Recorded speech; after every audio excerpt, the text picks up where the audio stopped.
Parsi is the co-founder and executive vice president of the Quincy Institute for Responsible Statecraft. He joins us now live from Washington, D.C.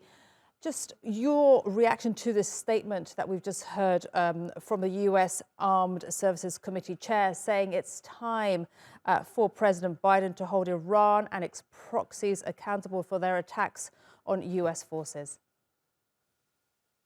Well, that's quite predictable, mindful of the fact that many of the top Republicans have for more than a decade and a half been pushing the United States to go to war with Iran. Reality, of course, is that after this attack with 3 American deaths, the Biden administration is most likely going to retaliate militarily. The question is, will the retaliation be of such magnitude that it will further escalate the situation and bring the United States closer and closer to a war? Or whether the retaliation will be more measured in order to show that there was a retaliation, but then actually opt for some form of a de-escalation. If, for instance, Biden chooses to follow the guidance of these Republican leaders and attack Iran, then most likely it will lead to an actual broader war in the region rather than just a retaliatory strike. Now, Trita, if indeed Iran was behind this deadly attack on U.S. forces at this base, as President Biden says, why would Iran do this? What's Iran's goal right now, given also that we've seen so many flare-ups in the region?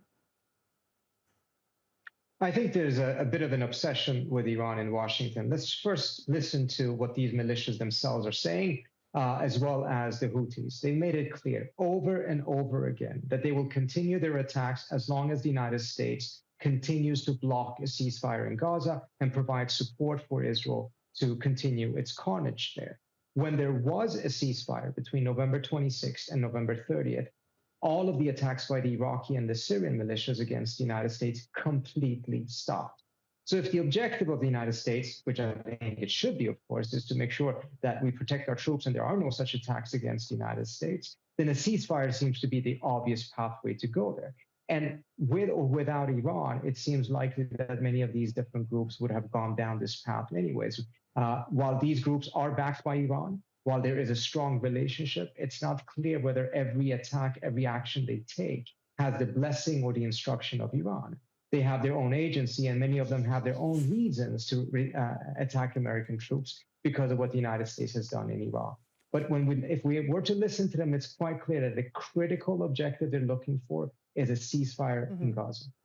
So, Trita, right now in Paris, you've got the US at that negotiating table with Egypt, Qatar, and Israeli officials all potentially working towards a ceasefire. Will this make the US push harder for a ceasefire, given that 3 of their US personnel have just been killed? It potentially could, but I think only after the United States has retaliated in some fashion. But so far, we have not seen anything cause President Biden to change his support for Israel's war efforts in Gaza. Everything that has happened has only intensified it. Biden has shipped more than 10,000 tons of weapons, and as well as bystepped Congress twice in order to get the weapons faster to Israel. This might cause a change in his thinking because perhaps he will realize that he's taken unnecessary risks that not only could bring more death to American soldiers, it could bring the U.S. into war, which certainly wouldn't serve U.S. interests, but it can also very likely cause him to lose the elections in November. Absolutely, election year. Trita Parsi, thank you so much joining us live there from Washington, D.C. Really appreciate your analysis and thank you for your time. Thank you.